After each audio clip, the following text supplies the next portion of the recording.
own purification, I just wanted to say that she is such a sincere disciple of His Holiness Jayapata Swami Maharaj. And at a very tender age of 15 years, she took initiation. That is like, wow, right? That's a wow feeling for each one of us. So it's a great opportunity that she has agreed. She has agreed like so spontaneously. She was being very merciful to me, and she agreed to give us her association and this enlightened message and share with us. And so many awards Mataji and Prabhu have won. And they are one of the pioneers of starting the Bhakti Vriksha programs. They are the second generation pioneers. Hundreds of devotees have joined. Like if we would love, right, when we have a blueprint and how to start a program, where to go give the invite, how do we invite them, what day to select, how to select the menu, everything covers. That's the blueprint that Mataji and Prabhu gives, how to run Bhakti Vriksha programs, and she personally, by her own example, they show us. Just to tell you the wonderful awards that our ISKCON has acknowledged their preaching efforts. In 2005, the ISKCON Congregation Development Ministry awarded Advaita Chandradas and Kalasudha Devi Dasi the Janava Nitai Award for pioneering the Bhakti Vriksha program in the North America. In 2009, they were awarded the Sita Thakur Rani Advaita Acharya Award for successfully developing the Bhakti Vriksha system. Again in 2014, they were awarded the first place in the highest cumulative congregation results for Gaurabda 528. So they are amazing. Like these are just small, tiny things, but the way they preach is their heart. And they just love Mahaprabhu and the whole movement, that they are happily sharing the message every day on the Facebook. To most of you are connected, I'm pretty sure, to Mataji's channels. So today we have a personal channel with Mataji, and she has touched me with her love and affection, and I'm so happy and thankful that Mataji agreed to come up with us. Let us all loudly chant and welcome her to our ISKCON Farmington Hills, saying Hari Bol, Hari Bol, Hari Bol. Thank you so much, Mataji. Hare Krishna. Your words, I do not deserve any one of them, but thank you so much, Hemanga Gopi, for this beautiful, beautiful opportunity to be with all of you.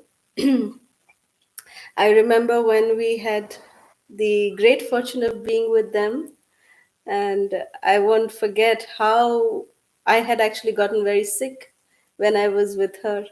And right after the program, I had fallen very, very sick somehow. And the way she took care of me, I will never forget that. Not just this lifetime, but for eternity. She's having that beautiful, loving, motherly care. And I'm so grateful to her for that. Thank you. And this opportunity that to speak something in all of your presence, I don't feel at all qualified. But again, thank you, Hemanga Gopi, for giving me this opportunity and engaging me in some small service to all of you esteemed Vaishnavis. That's my great fortune. Thank you. Hare Krishna. So may I? Sorry to interrupt. Yes. I wanted to say you, the assembled devotees, as you said, they are so loving, each one of them, that we moved from Alachua, from there to here. Now we are in Windsor, Canada, and I don't feel at all, because I just feel I'm there with them. Yes. It's their love, and each one are so talented and so dedicated in their service to their lordships. Radha Gopi Janavallabha, Shri Radha Gopi Janavallabha, Nitai Patita Pavan Gaurahari. So they are wonderful devotees, Mataji. You should come here. Love to have you. We definitely look forward to all of your association together. We definitely look forward to. Hari Bol. So may we start with your permission? Yes, Mataji, please. Amakyanatimirandhasya Kyananjana Shalakaya Chakshurunmilitam Yena Tasmai Shri Gurave Namaha Nama Om Vishnu Padaya Krishna Prishtaya Bhutale Srimate Bhakti Vedanta Swami Niti Namne Namaste Saraswati Deve Gauravani Pracharine Nirvishesha Shunyavadi Paschatya Deshatarine Jaya Shri Krishna Chaitanya Prabhu Nityananda Shri Advaita Gadadhara Shrivasadi Gaura Bhakta Vrinda Hare Krishna Hare Krishna Krishna Krishna Hare Hare Hare Rama Rama Rama Hare Hare Mukam karoti vachalam pangurlangayate girim. Yatkripatamahamam vande Shri Gurum Dinatarinam Paramanandamadhavam Shri Chaitanya Ishwaram. Hariam Tatsat. Namam Vishnu Padaya Krishna Prasthaya Bhutale Srimati Radhanath Swami Niti Namine. Namam Vishnu Padaya Krishna Prasthaya Bhutale Srimati Jayapataka Swami Niti Namine. Hare Krishna. Again, thank you all so much for this wonderful opportunity. Today, the topic that we selected for all of you is that we can speak on is remaining enthusiastic in our devotional practices, especially given this situation that we all are in this pandemic, where now the the very advanced level of sangha is through this platform, online platform, social media.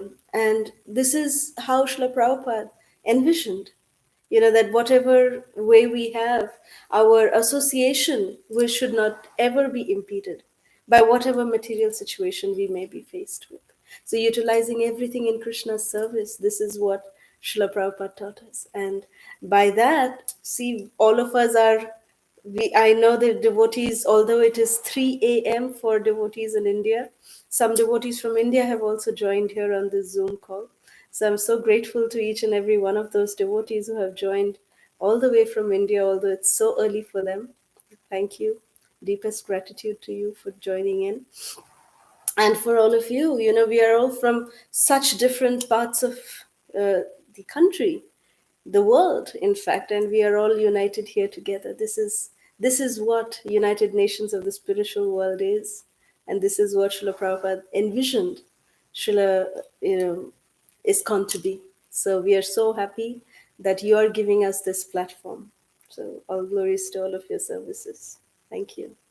So how to remain enthusiastic in our devotional practices? Srila, in the Nectar of Devotion, Nectar of Instruction, in verse 3, it is explained, Utsaha nishtaya dhairyat tat karma pravartanat sangatyagat sato vritte shadbir bhakti prashidati. That there are 6 principles which enhance our devotional practices. First, the most important one being enthusiastic. Being enthusiastic. Second one, endeavoring with confidence. Third, being patient. Now, these 3 are the most essential ones out of the 6. It's like the pyramid, of course, but pyramid has 6. You can imagine 6 sides of the pyramid, and out of these 6 sides, we should know that these 3 are the most essential. And we will get into details that why these 3 especially form the basis of our enthusiasm in our devotional service, or how do these form the execution of pure devotional service. The fourth one being acting according to regulative principles, such as Shravanam, Kirtanam, Vishnu Smaranam, which are the 9 practices of devotional service. Fifth one being abandoning the association of non-devotees. And sixth one, following in the footsteps of our previous acharyas. These 6 principles undoubtedly assure the complete success of pure devotional service, it is said. So none of this say that yes, we have to go to certain place to associate with devotees. There's no excuse that, oh, now we are not having this facility, therefore we can't associate with devotees. Because such recommendation is only not there in the Shastra. We have to associate with devotees. That is the way we have to associate. And how we associate, we have to see based on time, place, and circumstances. And the way Srila Prabhupada explained the first 3, being very enthusiastic, endeavoring with devotion and confidence, and being patient. Utsahan, Nishchayat, and Dhairyat. These 3 qualities are very, very, very, very important. You see, if we don't have even one of these qualities, we will not be able to be successful in our devotional attempts.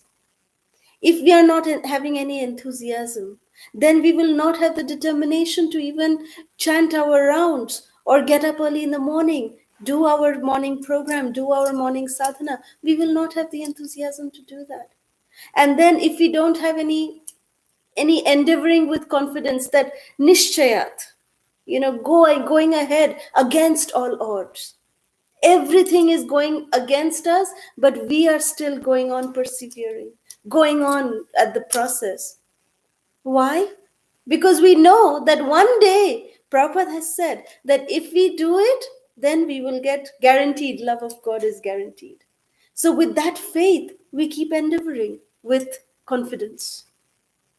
But it doesn't happen overnight. So therefore, we need the third quality, which is patience.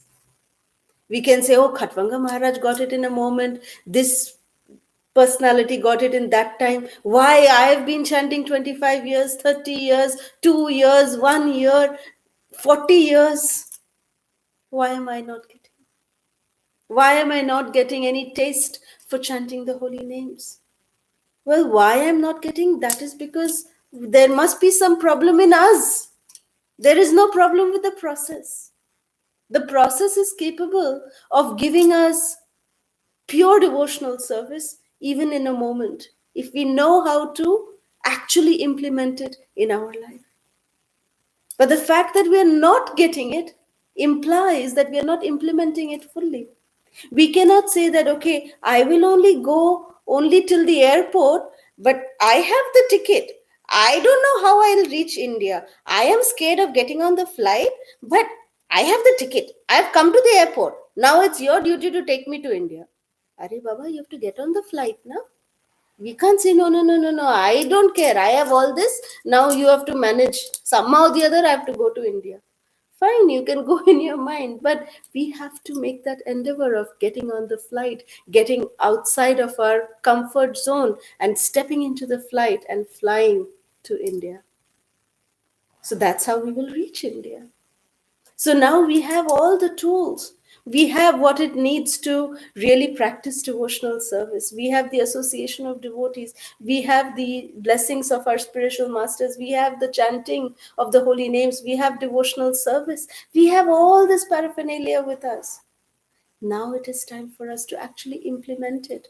And once we implement it, then as Srila Rupa Goswami has explained in his Bhakti Rasamrita Sindhu in the first verse, he explains, Anya bhilashita shunyam jnana karmadhyanavritam anukulyena anukrishna shilanam bhaktir uttama.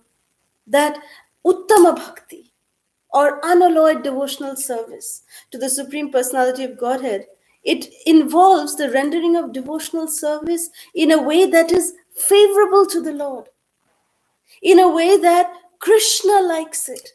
This devotional service is free from any jnana or karma. It's free from all of that or any other selfish desires. Anya bhilashita shunyam jnana karmadhya navritam. Anukulena Krishnanushilanam Bhakti. That is pure devotional service.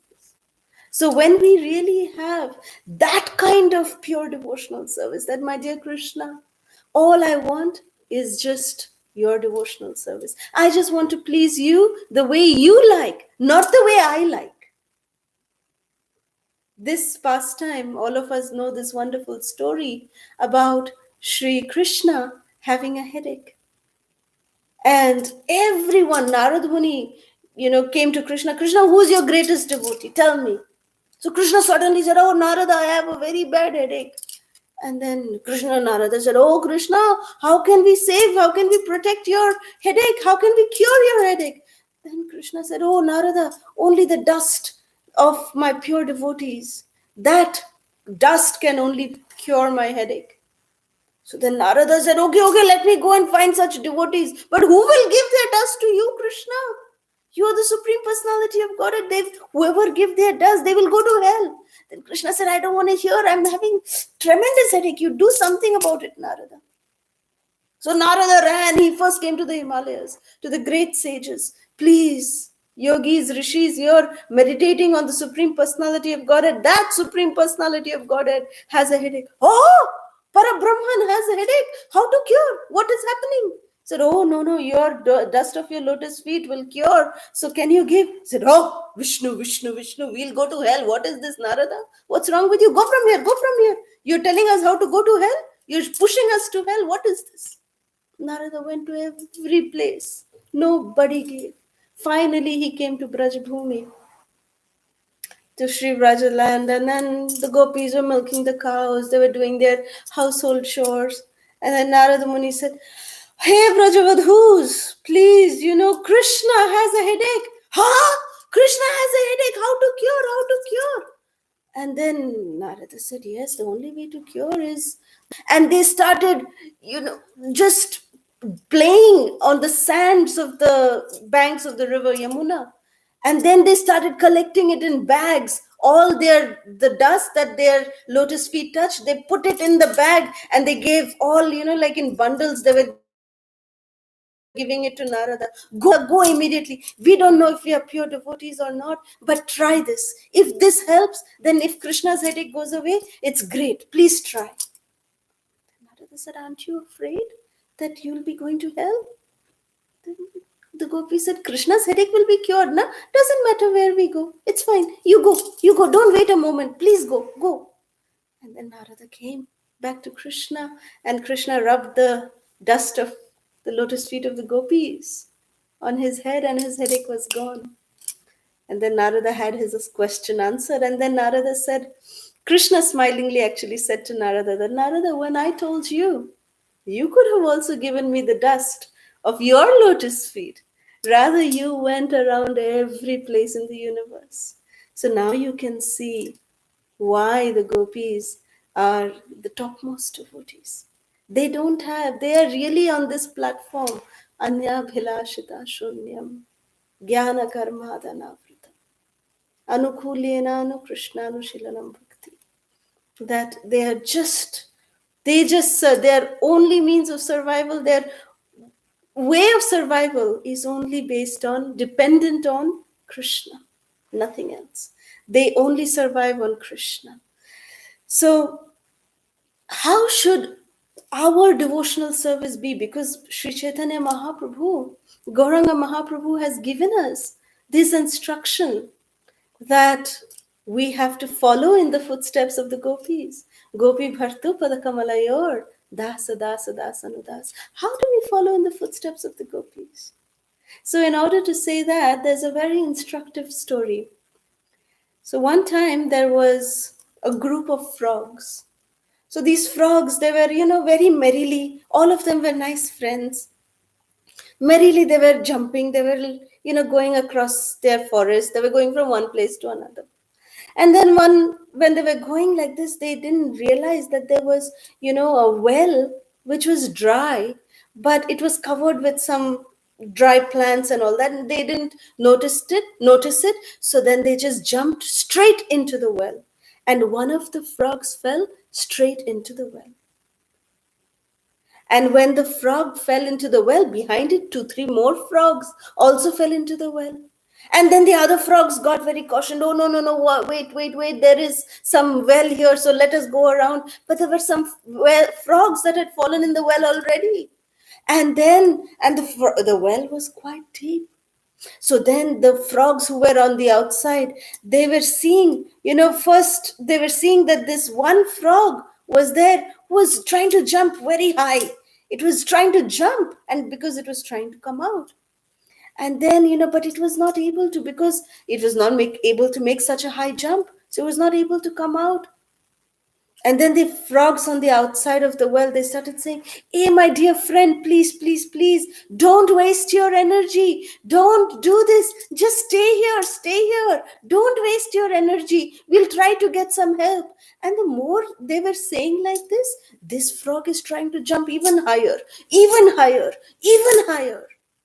And then finally, jumping, the frog finally just jumped out of the well. And then everyone started clapping. Oh, you came out. How? And then this frog, when he jumped out, he said, ah.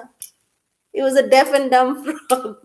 So what he thought, when his friends were telling, don't come, he was seeing the actions that, you stay here, we will get someone out. He was thinking that his friends are encouraging him to come out. So that's why he was trying more and more and more, and finally he came out. So what is the moral of this story? The moral of the story is that sometimes when we are in a fallen state, there may be people around us who will tell, no, there's no use. Why you're doing so much endeavor? There's no need. You cannot do. Your endeavor is futile. You cannot get out of the situation. But we must go deaf and dumb to such instructions of our so-called friends. Listen to the instructions of Srila Prabhupada and his bona fide representatives. What do they say? And use that as our springboard to climb out of our fallen condition. And then, like that frog, that deaf and dumb frog, we will also be able to come out of our materialistic situation. So in this way, we must learn how to become deaf and dumb to materialistic situations. How Srila Prabhupada, we can learn enthusiasm from Srila Prabhupada. In the beginning days in Tompkins Square Park, Srila Prabhupada would go every day to chant at Tompkins Square Park. And he would just take his kartal. Sometimes he would just take, a can, and he would just play, and he would just chant the Hare Krishna mantra. And then some hippies got interested, the young boys and girls, they got interested and they started coming. Srila Prabhupada would have classes every, 3 days a week, Mondays, Wednesdays, and Fridays, at the 26 2nd Avenue in Matchless Gift. So then Srila Prabhupada, he would have the programs, 3 days a week. But some days there would be no one. No one would show up. No one would come. And one such day happened that nobody came. Srila Prabhupada distributed pamphlets. Srila Prabhupada invited so many people. He cooked all alone, 70-year-old man. Cooking alone for, not knowing how many people would finally come, he would cook. And he cooked, he prepared for the program, but nobody started coming. Nobody showed up that day. But then Srila Prabhupada, he himself did the arati, to the beautiful painting of Radha Krishna that was in the Matchless Gift store. And then after the arati, even then people had not shown up. Not even one soul had come. So Srila Prabhupada, he just turned on his recorder and he started giving lecture to the 4 empty walls of the 26 2nd Avenue. And that lecture was so powerful, so powerful. It got recorded. And thank Krishna, Srila Prabhupada recorded it, because that became a part of the introduction to the Bhagavad Gita. Those of us, if you read the introduction to the Bhagavad Gita, that introduction to the Bhagavad Gita is that lecture that Srila Prabhupada gave to the 4 walls. And it is so powerful. Such a powerful lecture Srila Prabhupada gave. He could have thought, well, no one has come. Nobody is here. Why should I give the class? But Srila Prabhupada, his enthusiasm, his patience, his determination against all odds was so great that his Guru Maharaj has instructed him. Srila Prabhupada just had that in mind. My Guru Maharaj has told me to preach in the English language.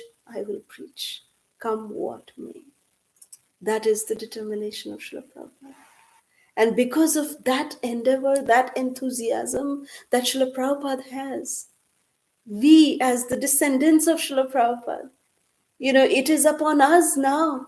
It is said that more than the children, the grandchildren are more dear to the grandfather.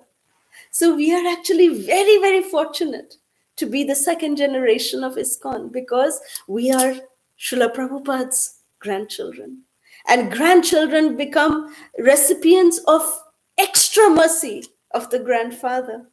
The father is very strict with the sons, but with the grandchildren, the the grandfather becomes like Laddu, he's so sweet.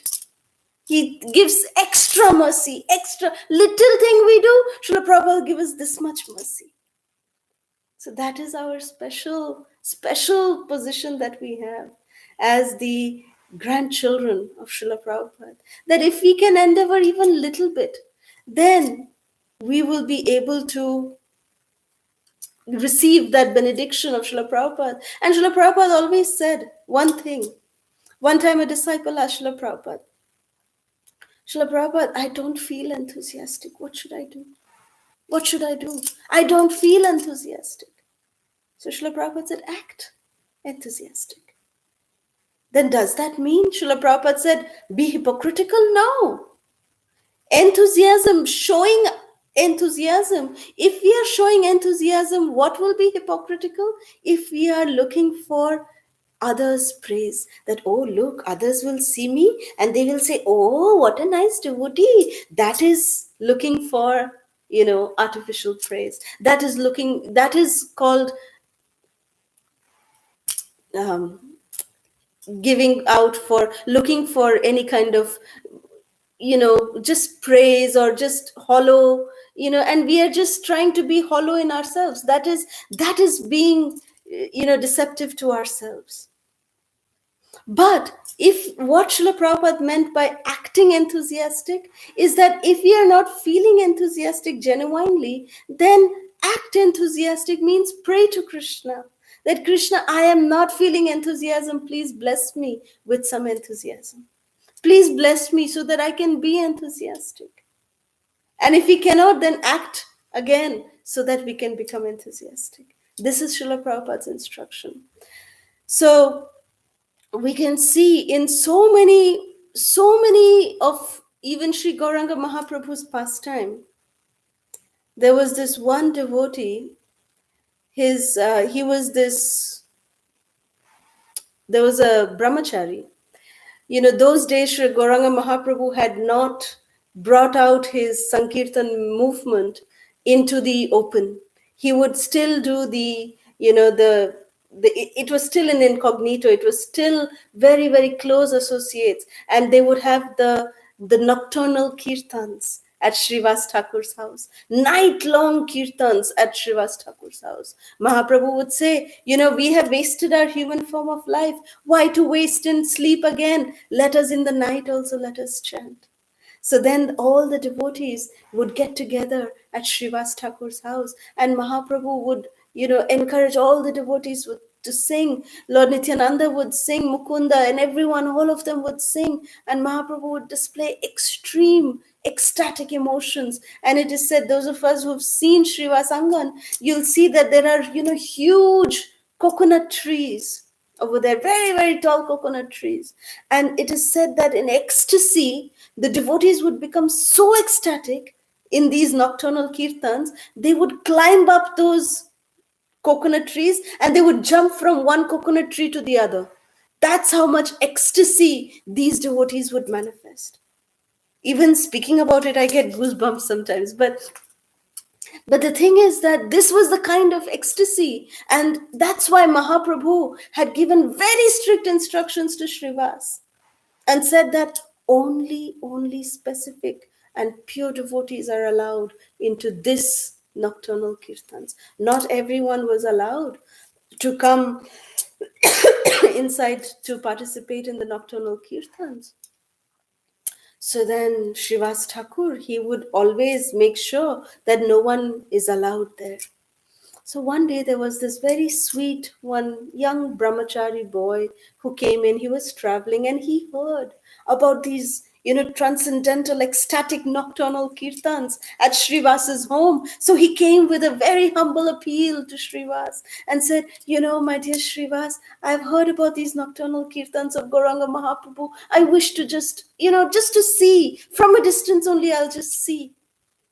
And then Shiva said, sorry, Baba, I cannot, Mahaprabhu, strict instructions, I cannot allow you. He said, you know what? I drink milk every day. This is what I sustain on. I just drink milk. That's what I drink. I don't eat anything else. I just drink milk all my life. And this is the kind of austerity I do. So please, this is my desire. I want to see the nocturnal kirtans of Gauranga Mahaprabhu.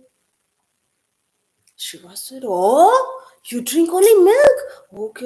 Okay. See, I want to be careful. So why don't you just hide over there under a basket and you watch, okay?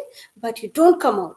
So then Mahaprabhu, he started, all the devotees came, the nocturnal kirtan started, Mukunda started singing, and Mahaprabhu was closing his eyes, but then he was not feeling that ecstasy. So then Mahaprabhu called Srivas. He said, somebody is here who is not supposed to be here. Who is that? So then Shiva said, yes, yes, Mahaprabhu. There's this, one brahmachari. He drinks only milk. And he had this serious desire to witness your nocturnal kirtan. So I allowed him to just witness.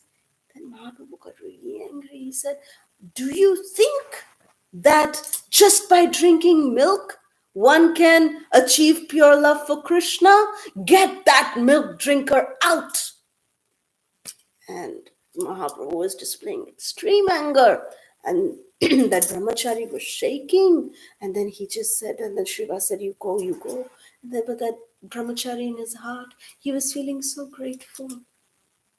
He was feeling so much devotionally grateful that at least for just even, a few moments, he was able to witness the nocturnal kirtans of Gauranga Mahaprabhu. So with a grateful heart, very humbly, without protesting anything, this milk drinking brahmachari was leaving. And Sri Gauranga Mahaprabhu, present in the heart of every living entity as the Paramatma, he could immediately understand the mood of this particular brahmachari, and he immediately called him back. And he said, okay, come back, and you can, and Mahaprabhu gave him pure love of Krishna. But then the question can arise that why did Mahaprabhu, he had a sincere desire, this brahmachari had a sincere desire. Why did Lord Chaitanya refuse him in the first instance only? So then the answer to this is that Mahaprabhu wanted to establish that no amount of, these kind of austerities qualify us to receive mercy of Krishna. The only qualification that we need is humility and a heart of gratitude.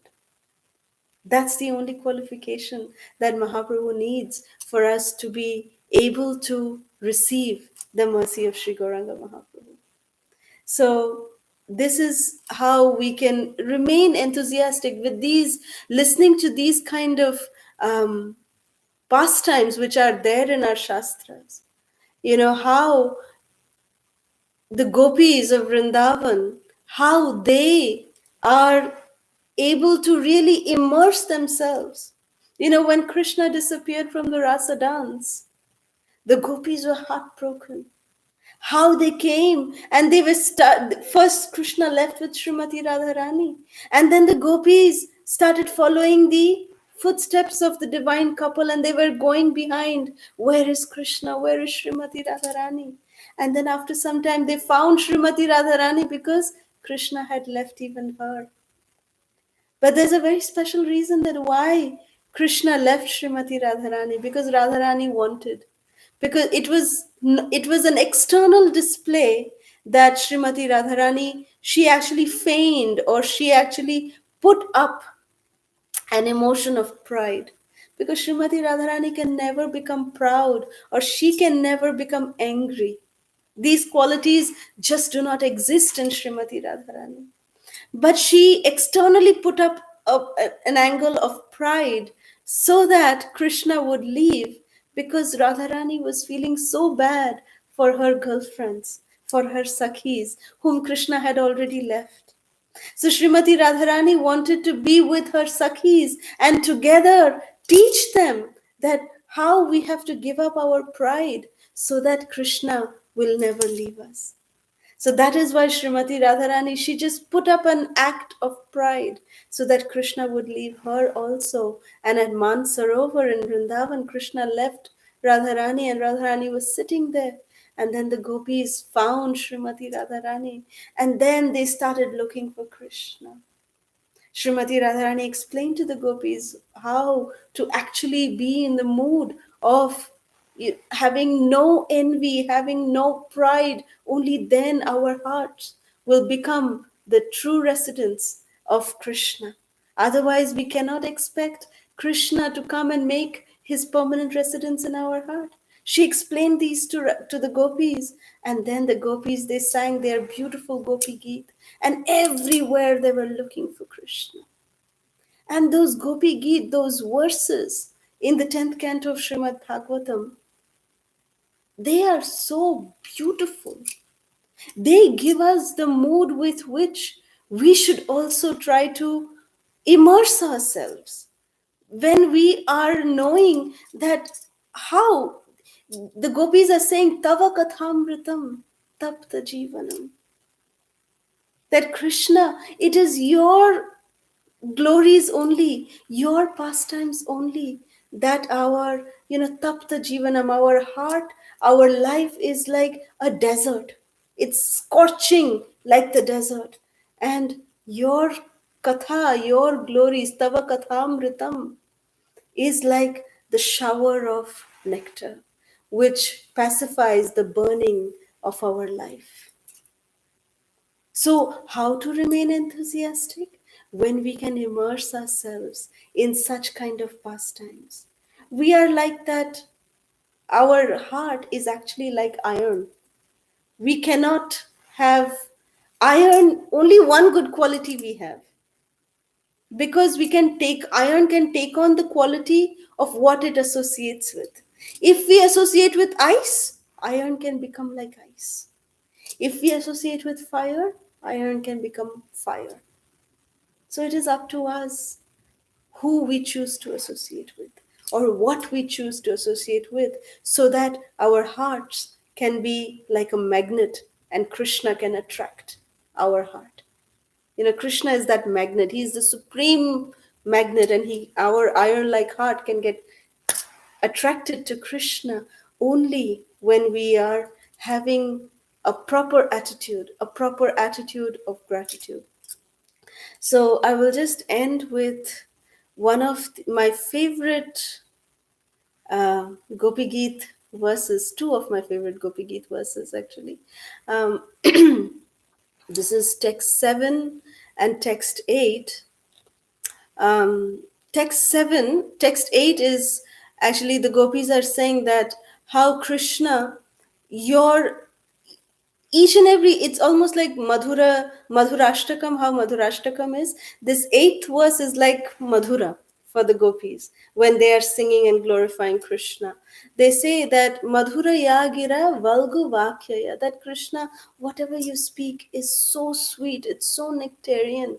And just remembering this again and again and again, we are just completely, our misery is eradicated when we are remembering you. But our remembrance of you should then just bring you to our presence. That is what we hope, and that is what we desire. And then text 7, which is a very, very, very important verse of the Gopi Geet, it is saying that the gopis are actually glorifying the lotus feet of Krishna. And they are saying that Krishna, your lotus feet is actually worshipped. It is the abode of the goddess of fortune. The goddess of fortune makes your lotus feet her abode. But where do your lotus feet go? Your lotus feet is actually following these animals who go to graze in the forest. And when these animals are going to graze in the forest, they actually go on nibbling. The cows, the goats, they nibble on the grass and they are going in the front, and you are following behind them. So your tender lotus feet is actually following these animals who are nibbling on the grass. So if you have this experience, give a raise of hand. But when you walk on soft grass with tender feet, it's okay, no problem. You will have no problem at all. But if that grass has been nibbled, and if the roots of that grass is exposed, if your feet fall on that, it is very, very painful. And I speak this from personal experience. It is very painful. If you've done Brajamandal Parikrama, you can understand this. How it is so painful. It literally can bring tears from your eyes when you step on nibbled grass. And Krishna would actually walk right behind these animals who have nibbled on the soft tender grass on the top, and they leave the roots exposed. So Krishna's delicate lotus feet falls on that, but it doesn't hurt Krishna. You see, we all very proudly say that we are Rupanugas or Prabhupada means we are followers of Rupa Goswami or followers of Srila Prabhupada. You know who Krishna follows? He is famous as Trinacharanuga. Trinacharanuga means Trina means grass, Chara means those animals who feed on the grass. So Trinachar, animals who feed on grass, Krishna follows them. So he's called as Trinacharanuga. This is the glory of Krishna. Mother Jashoda, the first day that when Krishna wanted to go to graze the cows, Mother Jashoda said to Krishna, Krishna, I made shoes for you. Your tender lotus feet has not stepped out anywhere. You please take these shoes. I've made these shoes for you. You'll wear these. And Krishna said, Maya, so beautiful. Okay, I will wear. Then what about my cows? What about my calves? Will you make for them also? And then Mother Jashoda said, human beings have two legs. Cows and all animals have four legs. And Maharaj Nanda, his Goshala had 900,000 cows. So you can imagine 900,000 multiplied by 4. That many shoes. Mata Jashoda said, okay, Kanha, you please manage on your own. I cannot give you shoes, beta. You manage. He said, yes. See, they are my swamis, Krishna said. I am their palak. I am there. I am just the one who takes care of these cows. So they are my swamis. They are my swaminis. And if my malik is not wearing, if my owner is not wearing, how can I wear being their servant? So I will not wear. Then Mother Jashoda said, okay, Kanha, take an umbrella at least. It's so sunny in the forest. You will need an umbrella. And Mother Jashoda made such beautiful velvet umbrella for Krishna with nice pearls dangling and all that. Krishna opened up the umbrella. Oh, Maya, so beautiful umbrella you made for me. What about my cows? What about for them? And then Maya Yashoda said, Hi Lala, for your cows. Then the cows can't hold. No, then he said, Yes, the cows can't hold. So you have to send one servant who can hold umbrella on top of each of the cows. So then Mother Yashoda started calculating, okay, that many servants, there's no more that many servants in Gokul. Kanha, you go. I pray that Mother Earth, Bhumi Devi, will become soft for you. And I pray that the sun will be covered with the clouds for you so that you are not harmed, my delicate Krishna. So with this, Krishna would go out. He would not take even umbrella, nor would he wear shoes. Krishna never wore shoes when he was in Brajadham. And those lotus feet, that's how the gopis in this text 7 of Gopi Gita, they are praying to Krishna that Krishna, your lotus feet, such tender lotus feet, you are following behind these cows and these goats. And these tender lotus feet, you placed on who? Who did you offer it to? You offered it to the hoods of Kaliya. Kaliya is so sinful, Krishna. He was so envious. He did not ask. He did not say, Krishna, I'm surrendering to you. You put your lotus feet on my head. No, you only offered your lotus feet to him out of your causeless mercy. He didn't ask for it. And once you offered, then you took away his ego, you purified him, and whatever you did. But he did not ask for it in the beginning. But here we are. We are asking for you, Krishna, that please put your lotus feet upon our chests, please. We are begging. You are so merciful that on a person who is not asking, you are blessing him, like Kaliya. Why are you not blessing us? So this is how the gopis' intense desire to satisfy Krishna. So when we meditate on such beautiful prayers, it helps us to remain enthusiastic in our devotional service. So I'll just sing these 7th and 8th verses. of Sri Gopi Geet. Pranata Dehinam Papakarshanam Trinacharanugam Sriniketanam फणिफणार्पितं ते पदाम्बुजम् कृणुकुचेषुना कृन्धिरिच्छयम्. Phani te padambujam, that your lotus feet, you offered it to Phani, to Kaliya. Phani phana arpitam. You offered it to Kaliya.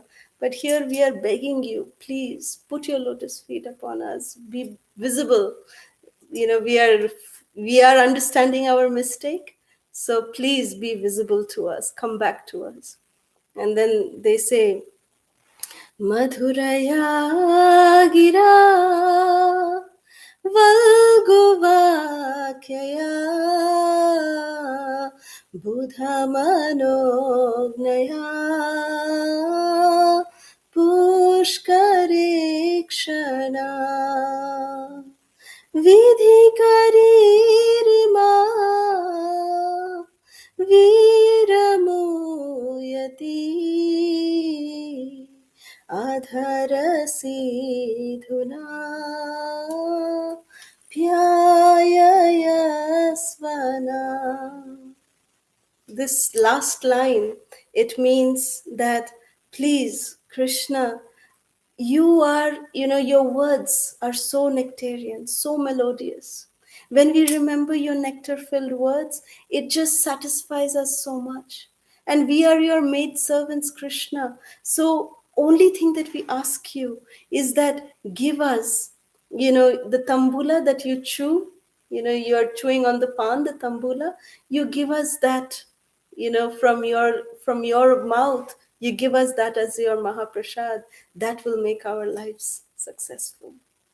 So this mood of the gopis, this mood of the Vrajavadhus is what Sri Chaitanya Mahaprabhu instructed us, that this, if we can try to just, we are not in any ways qualified to get this mood of the gopis, but we can try to at least just remember these as prayers and know what the goal is. So that way we can try to follow the instructions of Gauranga Mahaprabhu, which says, Gopi Bhartu Pada Kamalayor Dasa Dasa Dasa Das. That when we try to follow the footsteps of the gopis by cultivating such mood, by cultivating such kinds of prayers and immersing ourselves in such kinds of prayers, then the chanting that Srila Prabhupada has given us, that will really be very, very smooth. It's said, if you take a hot knife and you put it through butter, the knife will very smoothly cut the butter. And the butter will also cut very effortlessly. But if the knife is not hot, then it is a very strugglesome process.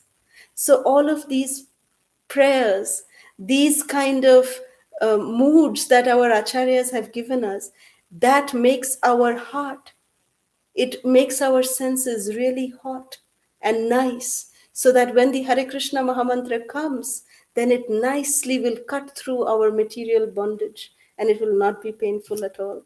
And it will cut through so nicely that we'll not even realize that, something has been cut away, something unwanted has gone away. So with this, we'll end here. If there's any questions, comments, or any reflections, we can take that now. Hare Krishna. Thank you so much, Madhuri. It was a heart-melting, instructive thing. And Mataji is on the Zoom call. Please feel free to unmute yourself and take association of Mataji by sharing your reflections or questions you have. Yeah, the platform is open.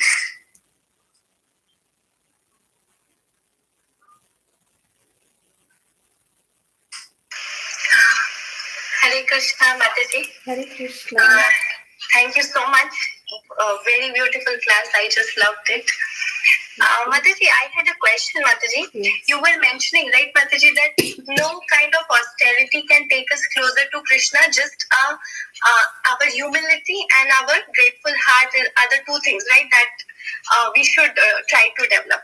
So, Mataji, my question is like when we have these, this, right, Mataji, Kartik, month, Purushottam, then we try to do certain kinds of austerities, right, just uh, we try to do that, right, Mataji? So, Yes. does that help us in any way, or how is it helping us, Mataji? There. Very good question. Very, very good question. You see, the vratas that we do during Kartik, the vratas that we do during Purushottam month, if we are doing too many vratas, it does make, it does have the tendency in us that it can inflate our ego. But if we are doing it in the mood that we are following the principles and the sadhanas that the previous acharyas have instructed, like following Kartik Vrata, Prabhupada has said about it. Following Purushottam month, the acharyas have instructed us about these. So when we are doing these, which are recommended in the Shastra, not that we are making up our own vrata in the sense that, oh, okay, Kartik month is coming, so I'm going to go on a crash diet. I'm going to then just go on a juice fast for this entire month. That's bad, because we are manufacturing our own way and we are putting in our own selfish things into it. That's not a good idea. But when we are doing it as a way of pleasing the previous acharyas and following the instructions that they have given us, then in that way it is no way, it is not niyamagraha, sorry. It is following the rules and regulations that is mentioned by our acharyas. Thank you, Mataji.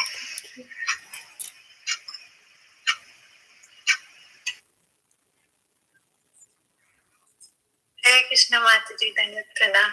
Jai Srila Prabhupada. Thank you for this amazing class, Mataji. I mean, I have heard, we all have heard the pastime of Krishna having a headache, but you narrated the pastime so beautifully. So many times I heard, but this was the first time I really got goosebumps when you were narrating the Gopis' love. It was very beautiful, Mataji. Very, very beautiful. Thank you so much. And Mataji, I had one question. So you mentioned, we always hear, envy is one thing we have to give up. So Mataji, my question is I don't know. After few years in Krishna consciousness, our envy should go down. But I feel, I don't know whether it goes down or it erupts more or it becomes visible more or what happens. Mataji, some practical tips to curb it. Envy? Yes. Yes. Practical tips to curb. See, the thing is that the other five anarthas, lust, pride, greed, arrogance, all of these can be dovetailed. But envy is the only one that needs to be uprooted. That is the only thing that cannot be transformed. It has to be uprooted. We have to become nirmatsaranam. That is, that is why only then we can be satam, nirmatsaranam satam. The way to do that is really to pray to Krishna. That is the one most important thing, because only by the mercy and the desire of Krishna can that really go away. The mercy of the spiritual master, the mercy of Lord Nityananda, it really helps. And the other thing is that the thing that really helps in uprooting envy is glorification. When we glorify devotees, whenever we feel envious towards any devotee, try to see what good qualities they have. If we try to focus on that, try, like Srila Prabhupada said, be like the honeybee and not like the fly. The fly always looks for, leaving aside the entire body, the fly will go straight where there is blood and pus. That is the nature of the fly. But the nature of the honeybee is that it will leave the entire garden. It may be smelling of cow dung, it may be smelling of so many other unwanted things, but the honeybee, it will go only for the nectar. So Srila Prabhupada said, be like the honeybee. We are always trying to, if we are just trying to criticize and, be envious, if that is there in us, then try to glorify devotees. When we say every morning, the first offense to the holy name is to blaspheme the devotees who've dedicated their life to propagating the holy names of the Lord. How to get rid of this offense? If we constantly just think in our mind, oh yeah, I should not blaspheme devotees, I should not blaspheme devotees. You know what our mind reacts to? Mind doesn't read so much into should not, doesn't read. It just registers blaspheme devotees. That's what it registers. That's how the mind is, because that's the conditioning of our nature. Because of, we are eternally conditioned living entities. We are conditioned in that way because that's what we've been doing for millions and millions of lifetimes. So, therefore, blaspheme devotees, yeah, that sounds familiar. Okay, go for that. Although we don't want to do it, we end up doing it. So rather, what should we feed in our mind? Glorify devotees, glorify devotees, glorify. See the good, see the good, see the good. Then there's no question of blaspheming, right? So develop a positive way of dealing with things. That's the practical tip, that don't try to say, if we tell our mind is so badly conditioned, like even the example Prabhupada gave, if a child has a knife, what is the best way to take the knife from the child's hand? If you say, hey, you have a knife, give, the child will run away with the knife. He'll never give. That's how the child is conditioned. We don't teach the child like that. But why does every child do that? This is universal principle. Every child is not taught. But you see, the child and the mind is very similar. The child, if you tell them to stay away from something, the child will do that only. Similarly is our mind. Our mind is like that child. And when we think that we've grown up, our bodies have grown up, but our mind is still that child. Treat it like a child. So give the child candy, take away the knife. So you have to substitute. You have to replace. You cannot say, okay, don't do this. No. You have to give something positive. Then the mind will accept it. Otherwise, if you just keep giving it, don't do this, don't do this, don't do this, the mind will do that, do that, do that. That's the nature of the mind. That's the pitiable condition that we all are in. It is just our, misfortune of our conditioning that we are all in. But there is a way to get out of it. There is a way. We just need to know the technique to train the mind. Treat it like a child. Give it something good and take away the bad. Thank you, Mataji. I mean, this is amazing. So many times we speak of positive reinforcement. This is what is positive reinforcement that we can apply. I can apply in my own life. Thank you so much. Thank you. All glories. Yeah, thank you. Very wonderful question. Wonderful question.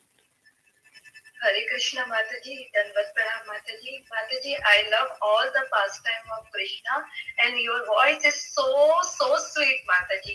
You very nicely sang Gopi Geet, Mataji. My mind is thinking when I learn that kind of sweet voice way to offer my Radha Gopi Kajan. Vallabh, when that day. I sang song too, Mataji, but not now like this. But your voice is really sweet, Mataji. I love all class 2, Mataji. Thank you for giving me a class, Mataji. Well, thank you, Ritu Mataji. It is the beauty of your ears that something like this can also please you. Then that's credit to your listening. It's got nothing to do with me. It's the credit to your devotional hearing. So thank you. Hare Krishna. Any other questions? or comments?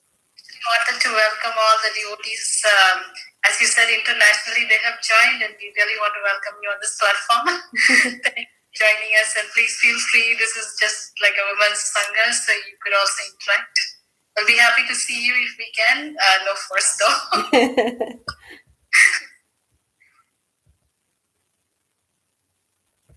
Hare Krishna.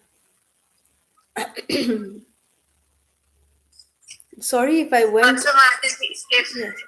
sorry. No, I was just saying that, sorry, I did not ask. I'm so sorry for this. I did not ask how long am I supposed to speak. I hope I did not go over with the time. Oh no, Mataji, you are perfectly there. Like we are ready to hear you. So it was perfect. Sorry, I apologize. I should have asked. I'm sorry for interrupting. Someone was saying something. No, Mataji, I was just saying if there is time and if I can ask one more question. Yes, please. I'm ready. I'm at your service. So, Mataji, my question is when we all know you have pioneered Bhakti, you and Prabhuji have pioneered Bhakti Vrikshas for so long. Mataji, what is that one advice you would want to give to people who are, as Vaishnavis, who are joining Bhakti Vriksha, and to Vaishnavis who are serving in the position of per se taking Bhakti Vriksha? One advice, only advice I will give: be hospitable. Bhakti Vriksha, or Bhakti Vriksha is just a way of preaching. It's just a way of giving Krishna to others. It's a platform that we can give Krishna to others. So when we are giving Krishna to others, we should know how Srila Prabhupada, how did he give Krishna to those young boys and girls who did not understand anything? They were not even able to understand Prabhupada's heavy Bengali accent. Prabhupada has a very strong Bengali accent. When Srila Prabhupada in his lectures, one time Mukunda Maharaj, he was telling us, he said Srila Prabhupada in the early days, he was once saying in his lecture about Sanatan Goswami.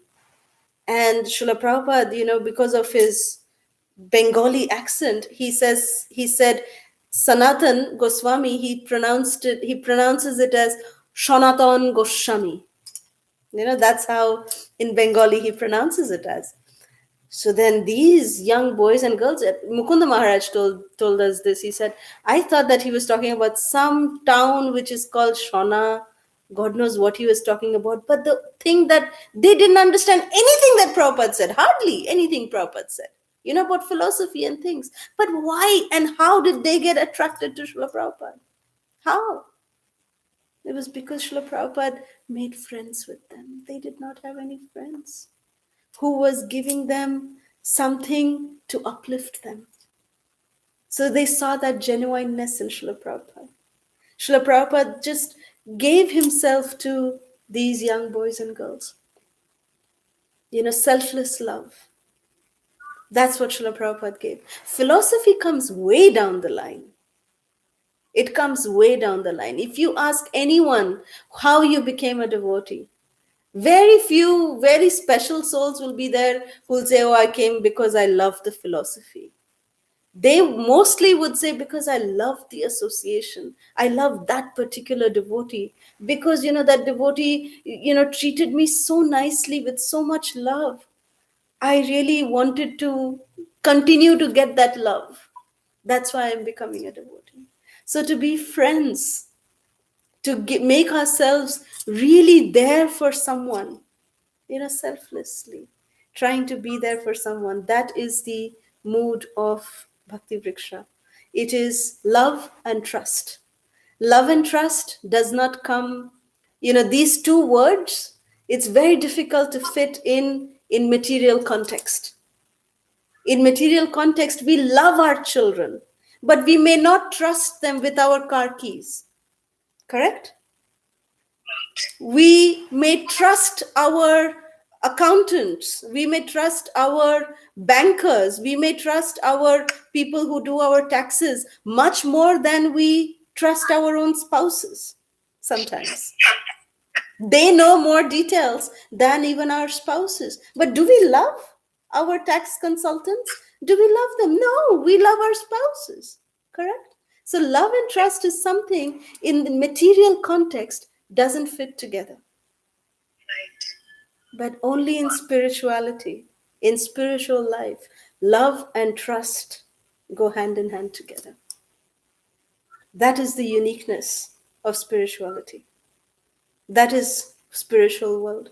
And that is the kind of experience that we are trying to give to the people so that they can revive their Krishna consciousness. Srila Prabhupada always says that every living entity, not just human beings, living entity has dormant Krishna consciousness in them. We just have to fan it in the right way and revive their lost Krishna consciousness. That's all. We are not giving them anything new. We are just making them remember. Everyone is an amnesia patient. They've forgotten. We ourselves have forgotten. We still don't remember. We are now getting little images. Sometimes we are getting some goosebumps here and there. Sometimes something is happening. But we are not still there yet. We are still in the process. So while we are there, while we are going in that process, if we can get as many as amnesia patients back home, back to Godhead, that'll be the success of our own lives too. Love and trust. Basic principles of Bhakti Riksha. Basic principles of preaching is love and trust. Thank you, Mataji. Really, thank you. Thank you. Hare Krishna. Any other questions?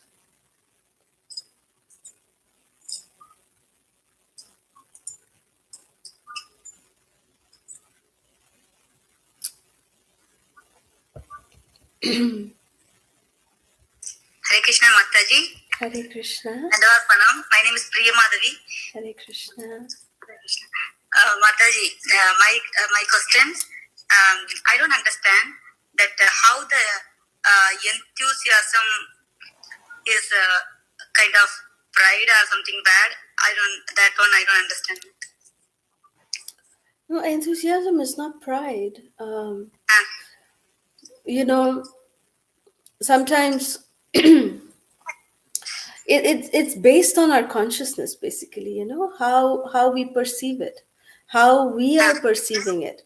Like, say, for example, if we are, you know, being very enthusiastic, but if it is just to show off to others so that others will say, oh, look, this person, this devotee is so nice, doing so much service, and if that is really something what helps us or motivates to remain enthusiastic, then that becomes pride. Then that becomes, you know, false. We are then being very, very, you know, artificial in our, and it will not last also. But real enthusiasm means whether somebody is watching, whether somebody is not watching, we are, you know, having steady devotional service. That is real enthusiasm. Whether we are in the presence of hundreds of devotees or whether we are just by ourselves and nobody is watching at that time, Krishna is watching. Our spiritual master is always watching. So when we know that as a fact, then that is real enthusiasm, which is not dependent on any praise from anyone, which is not dependent on any other external situations. That is real enthusiasm. But yet, we are doing that. But devotees are always praising. So that means, so we are doing something bad. No. Devotees' nature is that they will praise. So when they praise, it is up to us how we take that praise. If we take it and if we keep it to ourselves, then our egos will become bloated. Then we will start climbing in our materialistic life. You know, our egos will get, you know, puffed up like the puri. But if we actually pass on the praise that we are receiving, that we say that it is only because of our spiritual master and the mercy of the devotees that we are able to do whatever we are doing, then we don't keep that praise to ourselves. We are passing it to the Guru Parampara. That is good. We don't keep it to ourselves. We don't, latch on to it. We don't do that. We pass it on. Thank you, Mataji. Thank you. Hare Krishna.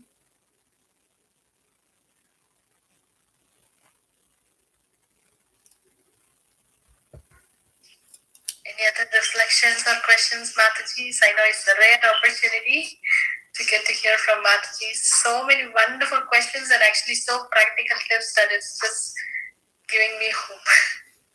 Next time we can do some pastimes. If you want, we can do some nice Vraja Leelas, Yes, or yes, Goranga Mataji. Leelas, something, whatever you like, we can do something.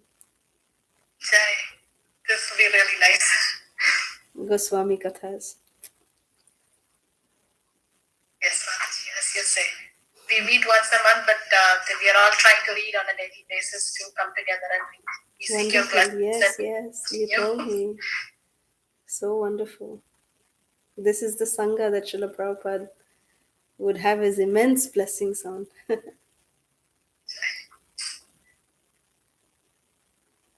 Mataji's, everybody is very quiet. The rest of them, if there are no other questions, we will pay our obeisances to Kalasudha. Mataji, I have one more question. Okay.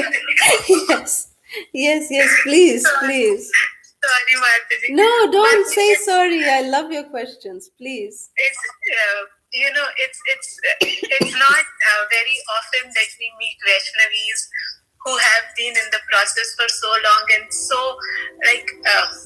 I don't mean to belittle Srila Prabhupada disciples, but somebody they are Mataji. It's just that we connect more with people whom we see. So I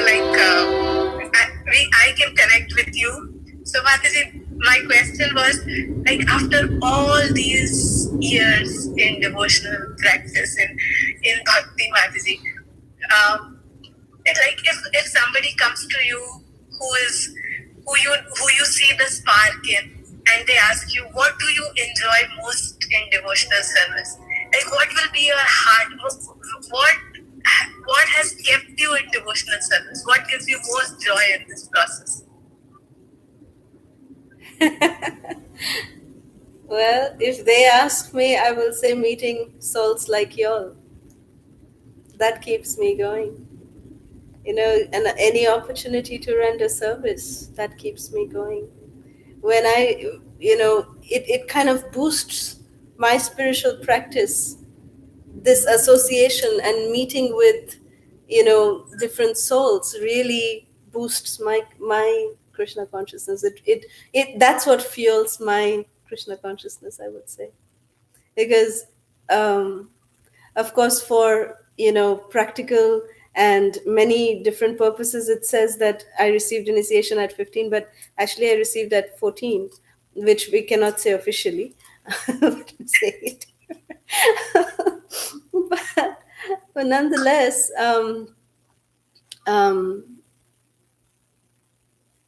my life started with preaching. Sorry, I'm having problems My completing life your really. request. Please try again later. If you Alexa, continue to stop. have issues, please contact support. Shh. Crazy Alexa. So,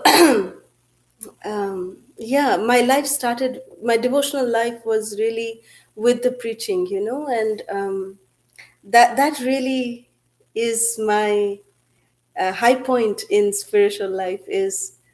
This is, as Srila Bhakti Siddhanta Saraswati Thakur says, prana chejar athoev prachar, that one who is having life, that is, life means preaching.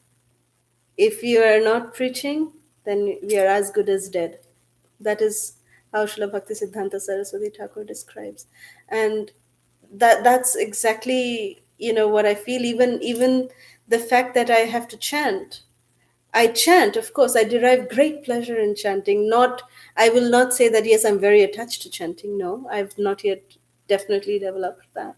But yes, my motivation to chant is so that I know that chanting is the only thing that can give me the purity by which I can really connect with different souls, where Krishna will really be able to then guide me so that the Paramatma in their hearts will be able to listen to some words that are coming out, given directions from my Paramatma. So it's a Paramatma to Paramatma connection. And we understand that it's not we who are doing anything, it is just our desire to serve that is, allowing us to connect with people. Like, for example, I have not seen any of you so much, personally.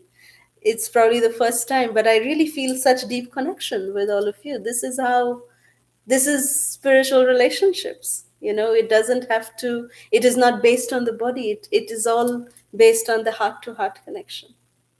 So this is what really inspires me, keeps me going.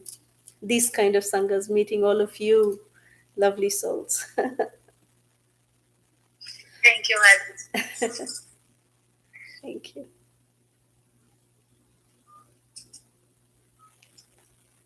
Okay, any other questions? Yes, Mataji, we don't want to hold so many engagements you have for preaching, and you have taken out time for us. No, Yeah. nothing like that. And we look forward for more. As you said, we will talk and we will see how we can. Sure. Contribute. Always at your service, but I can send you the link where we are doing Gaura Katha right now, every day in the evening. So if any of you want to join, I'll send the link for the WhatsApp group to Himanga Gopi. And if any of you want to join, please join. We send the Zoom links there. And it's every Monday, from Monday to Friday, every day. Monday to Thursday is Gaura Katha, which we call Gauramrita. And on Friday nights, we do Hindi Brahma Samhita in Hindi. Currently, Friday is a Hindi day. We do give classes in Hindi. So, yeah, that's what it is. That's so wonderful, Mataji. Thank you, thank you. Let's all pay our obeisances. One shakal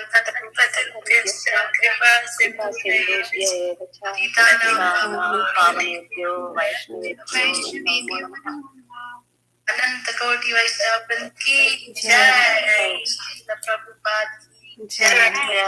Gurudev ki jai. Please Kalasudha Devi Das